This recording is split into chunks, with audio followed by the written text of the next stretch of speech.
Bonjour à tous. Aujourd'hui, j'aurais aimé vous parler du fait qu'on puisse être amené à coucher, à sortir avec des gens proches de notre entourage qui ont déjà été en couple avec des gens qu'on connaît très bien. Cet effet, on va dire, d'amitié, de groupe d'amitié. Et en fait, on va errer de partenaire en partenaire avec déjà les jugements nocifs des gens qui trouvent ça assez désagréable.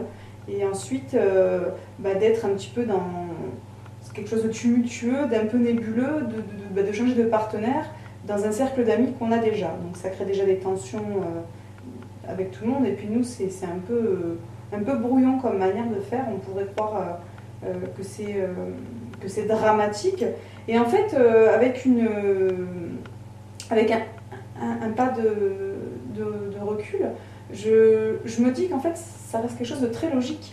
Parce que quand on côtoie quelqu'un régulièrement, dans un groupe d'amis par exemple, on commence à le connaître au bout de quelques années.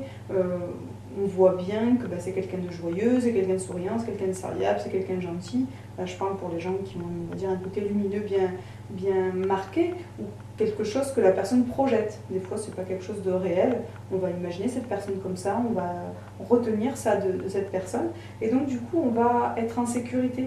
Et je pense que c'est un peu ça qui se passe, voire beaucoup.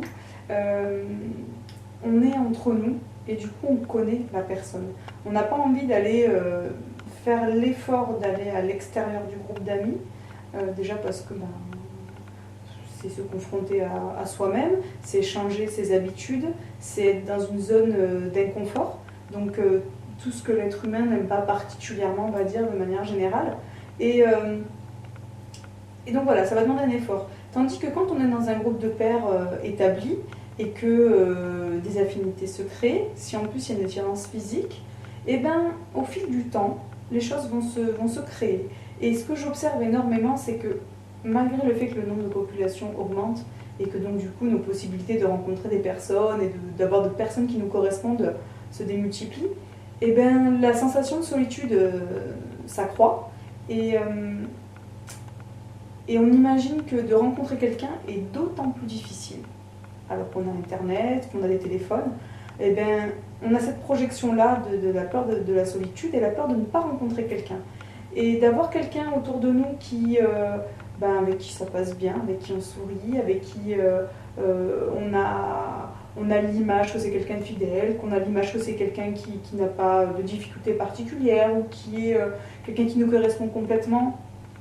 Voilà, des choses qui sont réelles ou fausses. En tout cas, du coup, ça va favoriser le fait de rester, excusez-moi, j'ai un moucheron, ça va favoriser le fait de rester dans ce groupe. Et alors s'il y a 10-15 personnes, du coup, on aura été avec telle personne, 2 ans après avec telle personne, et du coup, au fil d'une dizaine d'années, on aura peut-être couché ou aussi vécu des relations longues avec 1, 2 ou 3 personnes du groupe, voire plus. Mais parce qu'il y a ce confort, il y a cette sensation et ce besoin d'être en sécurité. Et quand on connaît les gens avec le temps, on se sent en sécurité, en confiance. Et comme ça pose problème de nos jours, de donner sa confiance, d'être en sécurité, d'aller vers des choses inconnues nous terrifie. Et d'avoir quelqu'un comme ça qui nous rassure, qui nous réconforte, qu'on pense connaître bien, et ça nous fait l'économie d'un effort. Sauf qu'évidemment, dans les liens d'amitié, ça crée beaucoup de conflits.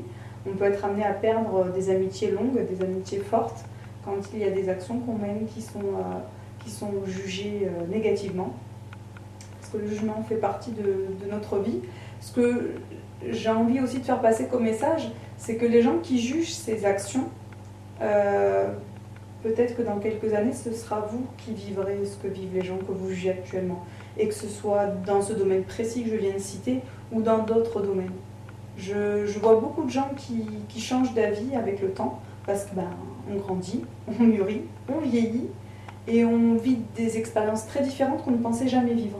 Et quand on est amené à les vivre, on se dit « Ah oui, mais c'est ce qu'a vécu un tel il y a 5 ans, que j'ai laminé comme une merde, que j'ai fait dégager de ma vie, parce que j'ai jugé que c'était pas bien. » Par exemple, les gens qui couchent avec ou qui entretiennent des relations avec des gens mariés, J'ai beaucoup de gens autour de moi qui ne supportent pas cette idée parce que déjà, c'est souvent des gens aussi qui sont mariés qui trouvent ça sale parce que ça, ils se mettent ça en copier-coller avec leur vie à eux.